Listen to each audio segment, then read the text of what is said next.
Hello and welcome to the Calmcast, a time to feel calm and think clearly. I'm Claire Downham, the Queen of Calm, a transformational life coach. I was a burnt out head teacher who finally made the journey to calm after years of trying, and I want to prevent you from having to do the same. The Calmcast is a series of short explorations, gently guiding you back to your natural state, which is calm and clarity. Just listen like you would listen to music, with an open mind and curiosity. There's nothing else to do. Now let's relax into today's episode. So today I'm talking about present moment self-care. So self-care is something that is spoken about a lot, and it feels to me like it's developing a compulsoriness about it. That is probably a made-up word. I literally don't care.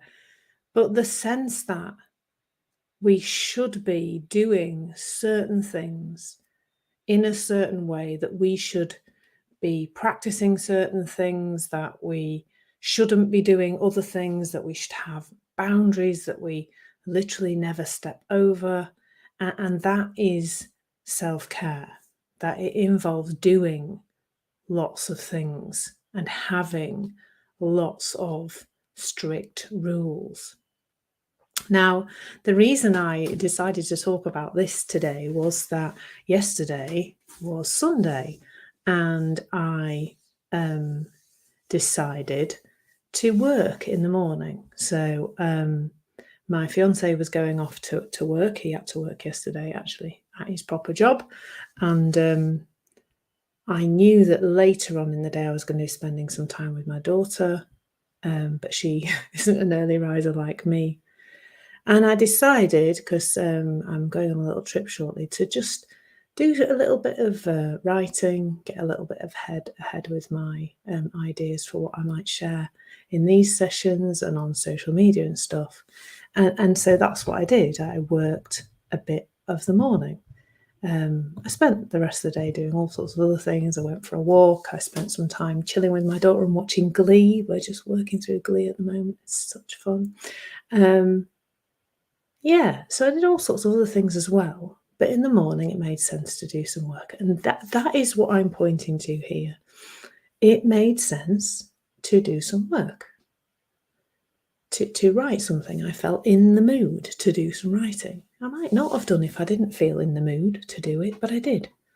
So I got up fairly early and came to my desk. Sometimes I kind of write in bed or on the sofa, but I actually came and sat at my desk and did some writing and got some nice things written. And it was nice, actually. Started today with a bit more of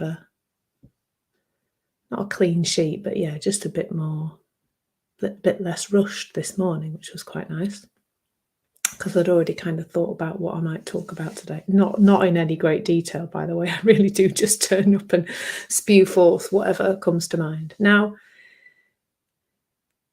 so what I'm seeing there is that if you have been told that it's not okay to work at the weekends, that you should have clear boundaries, that you shouldn't be, working at the weekends, and that's not good, and it's going to make you poorly, and you're going to be more stressed if you do that, yada yada, the stories, then of course either you're going to resist doing the work you've got the inclination to do, or you're going to do it and beat yourself up because, well, I'm not supposed to do this. I've let one of my boundaries go. I mean, boundaries themselves, I've spoken about them before. They create stress.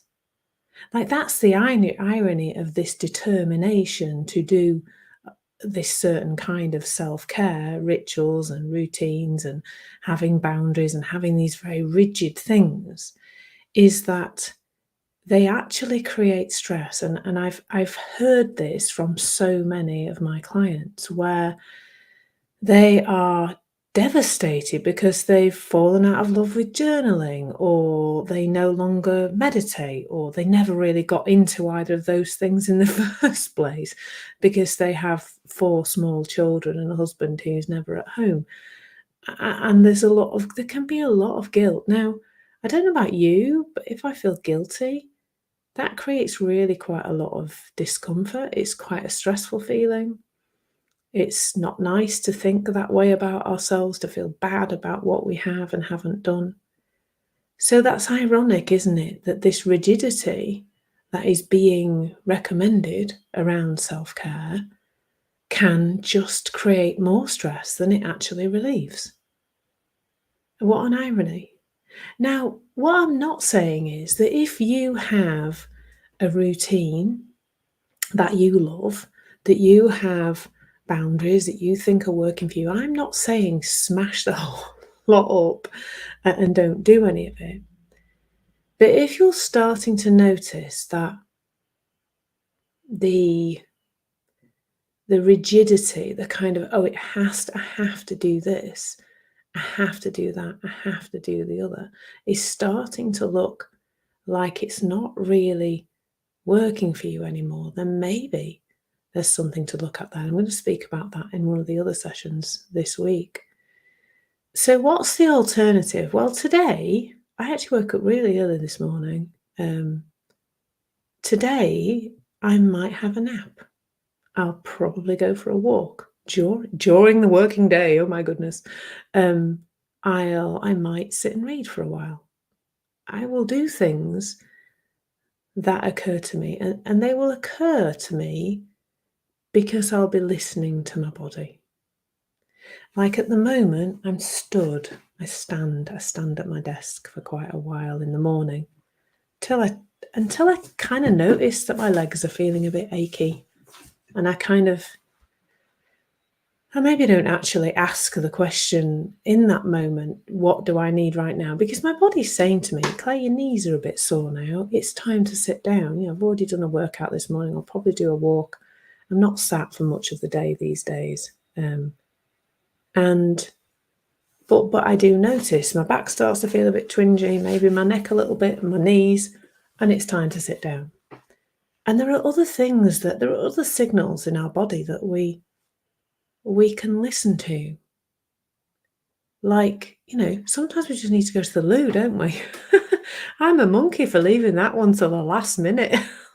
I'll just finish this, and then I'm like dancing up the stairs to the loo because I've left it far, far too late. I mean, maybe that's just a place to start with our present moment self-care is, do you need to go to the loo? Do you need to get a drink? Really looking after yourself. And what we're talking about here is looking after this physical form, because the mental is looked after anyway, once we know it is what to do right now. So, maybe you could do that right now. Like, feel your feet on the floor, take a breath and say, what do I need right now?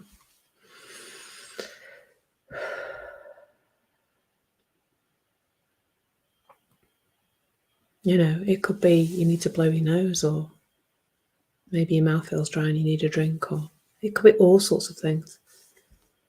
It doesn't have to be so complicated, and it doesn't have to be so rigid.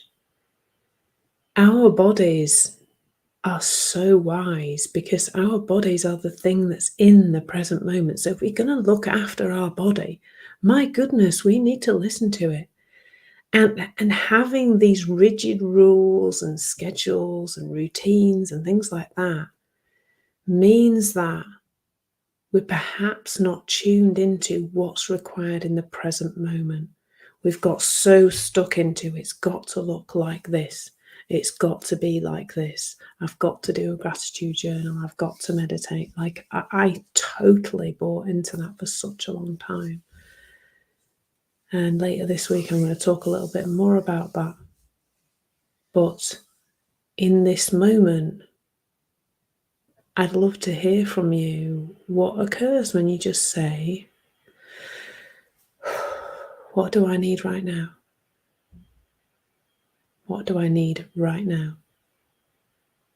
My knees are starting to ache a little bit. Maybe soon it'll be time to sit down and rest.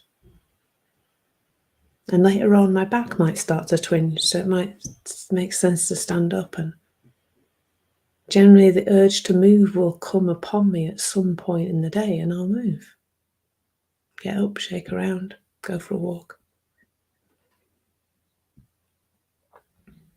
If some of your self-care things are just starting to look too rigid, then it's maybe time to play with the present moment, with self-care in the present moment. Maybe at some point today I'll feel the urge to meditate. Who knows? Anything can happen. Literally anything. I don't meditate very often, but sometimes I do. Just because it occurs in the moment as something to do. Just listen. Present moment self-care is available wherever you are and whatever you're doing, actually. There's always something that your body will suggest as an idea to do. Have fun playing with that today. Lots of love. Thank you so much for listening. There's nothing to do now but bring some awareness to how this is working out in your life. Listen regularly to experience longer and longer periods of calm. This has been the Calmcast with Claire Downham, Queen of Calm. Take care and keep listening.